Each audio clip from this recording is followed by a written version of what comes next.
అంటే ఇంత ఎర్లీ స్టేజ్‌లో వచ్చేసేటప్పుడు మిగతా లైఫ్‌ని ఎలా లీడ్ చేసుకోగలుగుతారు? ఇప్పుడు ఏ 50 ఇయర్స్‌కో, 60 ఇయర్స్‌కో వచ్చింది అనంటే ఏ ట్రీట్మెంట్ తీసుకునైనా ఒక 10 ఇయర్స్ దాన్ని ఎక్స్‌టెండ్ చేసుకోవచ్చు. అవును. అవును. బట్ ఈ 35, 40కే వస్తే మిగతా ఇంకొక 30, 40 ఇయర్స్ ఎలా రన్ అవును. అవుతుందని? సో, దానికోసమే జాగ్రత్త ఉండాలి.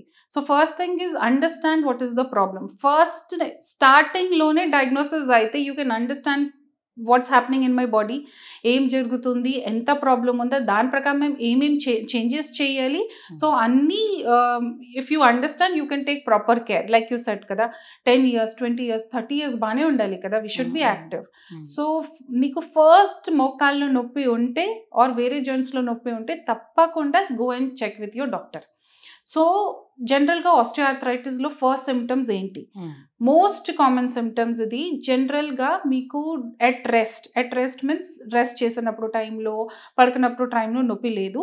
బట్ స్టేర్స్ క్లైంబింగ్ చేసినప్పుడు ఆర్ చాలాసేపు కూర్చొని లేసినప్పుడు టైంలో కాళ్ళలో నొప్పి ఉంటే, ఎర్లీ మార్నింగ్ స్టిఫ్‌నెస్ ఉంటే that is the first sign of osteoarthritis.